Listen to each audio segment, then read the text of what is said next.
Birthday to you, even if it's not your real birthday, because every day is your birthday if you choose to celebrate it. Welcome to the first day of the rest of your life. See, every day is your birthday. Right, and interestingly, I was talking to somebody this morning about this. Actually, Joe Howarth, Happiness Howarth, and she was saying, I can't remember what she was saying, but I basically said back to her, yes, I said, that's right. She said, do you tell people you love them on a regular basis? And I was like, yes, I do. I do a daily live every day. And I talk about how much I love people and how we should spread love. And she said, do you love yourself? And I was like, yes, I do. I blow out the candles on my birthday cake every single day and wish myself a happy birthday and think positive thoughts, and also wish the people whose real birthdays it is today happy birthday. So why don't you join me today with doing that? Taking a deep breath in and blowing the candles out on a cake helps to get blood alkaline, helps get oxygen in our lungs, helps us get oxygen in our brains rather, and it helps us to overcome stress, anxiety and panic attacks and all that kind of stuff during the day. If we ever feel down or lost or unfocused, you can use this little technique to get focused again. So why not, let's do it. Okay, so happy birthdays today too, and we're going to talk about them a little bit more in a minute. Cindy, Danique, Donna, Amanda, Gilly, Ben, Aasha, Susie and Keith. Happy birthday to you all. So clear out your lungs first. You can imagine first bit of cake breathing out if you want. Breath, no, candle breathing. Whatever, clear your lungs out anyway. And then breathe in 5 through your nose and hold it for 5. And then think of positive thoughts, make a wish for the future, and blow out the candles on your imaginary birthday cake. Wish yourself happy birthday. Do it again if you want. And then blow out the candles on the cake. Make another wish. Remember all the happy birthdays you've had in the past. Wish happy birthday to everybody in the world. Send out love into the world. Send a little love to everybody in the world and just make the world a better place. Why not? Look at the sunshine. It's coming sunshiny through. It's giving me this kind of weird mask look going on here. It's very cool. By the way, just in case you're wondering what's going on there, it's this pole here and this little woody bridge thing here. It's just very cool, isn't it? Cool. All right. Anyway, happy birthday to Cindy, who was one of the attendees at my first breakthrough event in 2014, Breakthrough 2014, did the whole glass walking thing, and she was fabulous, and she wrote a little article about it, and it was brilliant. I think you did fire walking as well, didn't you, in the end, Cindy? But not the arrow breaking. I can't remember which way around it was anyway. But anyway, it was all very cool. We're going to be doing more of those in the future at some point. Danique Brinkman and Donna Wilkinson, weirdly enough. I met you both at the 10-day silent meditation retreat that we both did. Did you both know you had the same birthday? I'm not sure if you even know each other. If you don't, you were both at the same event 2 years ago, I think it was, in the summer of 2 years ago. We did 10 days of silent meditation together. Well, not together, obviously. As women and men were separated, but we all met up at the end before we went home. So hello to viewers. How are you doing? Happy birthday to both of you as well. Amanda Green, it looks like you're in property along with Aasha as well. I'm guessing I met you through Progressive, I'm guessing, probably, something like that. Julie Woodhouse, who runs OsteoBiz. I'm relaunching diarybooker.com, by the way, Julie. So you might be interested in that. We're going to do an affiliate scheme for that as well. So you might just be interested in that. Was that you popping up there, I think, Julie? I'm not sure. Anyway, let's have a chat, Julie. Might be interesting to talk about Diary Booker for your osteo people that you work with. Ben Alsop does Unstoppable Mindset. I love that. Very good. Susie Collins, who looks like Everyday Cook. I'm not sure where I met you. I think I met you in an event in Reading we did some time ago. I'm not sure. Is that where we met? I'm not sure. Tell me. Let me know where we met. And Keith Higgs, love your spaceships. Flying back to love. Very cool. Go and have a look at his profile. It's quite cool. The thing on there as well. So happy birthday to all of you. Fantastic. So stop wasting your life. Absolutely stop wasting your life. The top 10 regrets of the dying, it's talking about, that's Maria Forleo talked about in the Evan Carmicheal Ent-spresso video. Top 10 regrets of the dying. The biggest one was you didn't live a life for yourself, you lived a life for other people. We talked about this before. Find the thing that you love doing. Evan talks about this in the past, about a really good way of figuring out what you love. Look at your most favourite teacher at school and why they were your most favourite teacher. Think about all the things your parents did that you thought were positive parenting, and why was that positive to you? Why did that make you want to be a better adult growing up, I guess? What's your favourite film, and why is it your favourite film? What specifically about that film makes you think it's the favourite film? Once you look at those, then look at the pattern between those three things. That'll give you a fairly good indication as to what your sort of highest priorities in life are. So that's kind of cool. Yes, and start doing that, more of that. But also learn how to be a kick-ass 100-year-old. Why not? This is the top 10 from I can't remember the guy's name. Peter Attias, I think his name was. Anyway, he did top 10, his top 10 basically, and it looks like he's a medical doctor, I think, of some kind. But he was talking about things that we do in our lives to improve, or things we should do in our lives to improve. Remember should, can choose to's. He'll say should, then you take it on board, and then you either choose or don't choose to do it. Good morning, Claire. Happy birthday to you. Every day is your birthday. Welcome to the first day of the rest of your life. Isn't it glorious weather today in England? Chilly, but bright sunshine, which is lovely. Happy birthday, Claire, anyway. Hope you're well.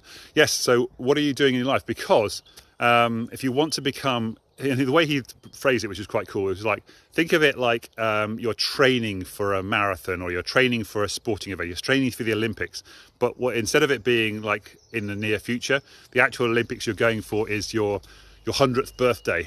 It's like you want to be able to run a 100-yard dash on your 100th birthday, or you want to be able to walk up the stairs without getting out of breath on your 100th birthday, that kind of thing. So you're sort of building towards this long-term training plan for your 100th birthday, which is really cool when you think of it like that, and about how you're building towards that. So look at, maybe make it your 120th birthday if you like, but because by the time we get there, it's possible we could all live to 120 comfortably by then, especially if we do all these right things now. So stop thinking about short-term wins and short-term goals now. I mean, we do that as well, obviously. What's the point of living? You like to enjoy to live your life, right? But in amongst all those things you're doing to love your life, you can also add in all these long-term mini goals, because, and this is the key thing, they're all tiny little things that you can be doing on a daily basis to build up to the future. So you know how when you're training a marathon, you don't go out and just train for a marathon on day one, do you? The couch to 10k, couch to 5k, couch to 10k, I'm not sure, it's couch to 5k, I think it isn't it? I think the first thing you do is go out for I don't know, I haven't done the thing, but I imagine the first thing you do is just get out for a walk or something, or just walk around the block, or go out for a 100-meter jog or something like that. It depends. You start where you're at. Maybe you get out of breath first of all. I always talk about when you're doing fitness stuff, just work on getting yourself out of breath every day, because every day it'll be harder and harder to get yourself out of breath. So therefore you'll be getting fitter and fitter over a long period of time. This is a Darren Hardy style, not Darren Hardy. Is it Darren Hardy? Can't remember now. Slight Edge. Jeff Olson's Slight Edge, where he talks about tiny little goals every single day to build up towards a bigger future. And it can be little things. You can't do 100 press-ups on day one, but you could do one press-up maybe on day one, or maybe you can do an inclined press-up on day one, and then on day two you can do 2 press-ups on day one. Morning. And then you build up, and eventually you could do 100 press-ups if you worked at it. But yeah, so that's the idea. Try and work on being able to do 100 press-ups by your 100th birthday, for example. That's a long-term goal, long-term goal. But you can build it up and take it, or break it down actually into tiny little steps, and then build it up over time. Because, and this is the other thing he talks about, it said healthcare at the moment is aimed at fixing things rather than preventing things. And I'd like to switch your mindset around a little bit more to start talking about preventing things rather than fixing things after they've gone wrong. And it's the same with health, mental health as well. That's the other thing that I talk about a lot, is building up your mental health, building up your mental strength, so that rather than waiting until you've got anxiety and panic attacks and depression and so forth, rather than waiting for those things to happen, or stress or whatever, mental breakdown, which I had in 2017, I think it was. Don't wait for those things to happen. Put in place the building blocks so that you can prevent that and stop that happening in the first place. And that's what I teach on my 7-day challenge, by the way, 21st of March. If you're interested, let me know. If you want to join us for that week on the 21st of March, sorry. I don't know if I said 27th, 30th, 21st of March. Anyway, Sunday, 21st of March, we start. 7-day challenge, looking at all these things, building those little blocks, those little tiny building blocks. Failures, if you like. I talked about before how about your success is built on your failures of the past. But you've got to try something. You've got to push yourself out of your box. You've got to make some moves and start moving forward, so that you can become a kick-ass 100-year-old at some point later in your life. Yes, exactly. You need to look at things like, what are you eating? How much are you sleeping? Are you meditating? What are you eating? What are you eating? What exercise are you doing? Those little tiny bits of exercise, for example. Yes. So, anyway, there you go. That's just the general thought. What little tiny things are you doing so that eventually you can become a kick-ass 100-year-old, however far away that is for you? It could be 70 years for somebody who's 30, for example. If you just turned 50, it's still 50 years away. That's half your life. It's like you've still got. Remember, you've lived 50 years. You've still got a whole 50 years to live if you manage to get all the way to 100. And who knows if you're going to get there or not? But who knew if you were going to get to 50? I mean, you know, even if you're 22 today, you could be dead tomorrow. You don't know. These things can happen. We had a meteorite that fell in north of Cheltenham a couple of weeks ago. Could have been walking along the street out in the countryside like this, and the meteorite just goes, boom, smacks you on the head. That's the end of your life. You're done. You're done. So make the most of your life while you can, but always bear in mind that you could well live to 100. So you may as well build towards it and enjoy your life, but put in those tiny little steps so that when you get there, you can enjoy life when you get there as well. Hello, another viewer's just come on there. I can't see who they are. A lovely little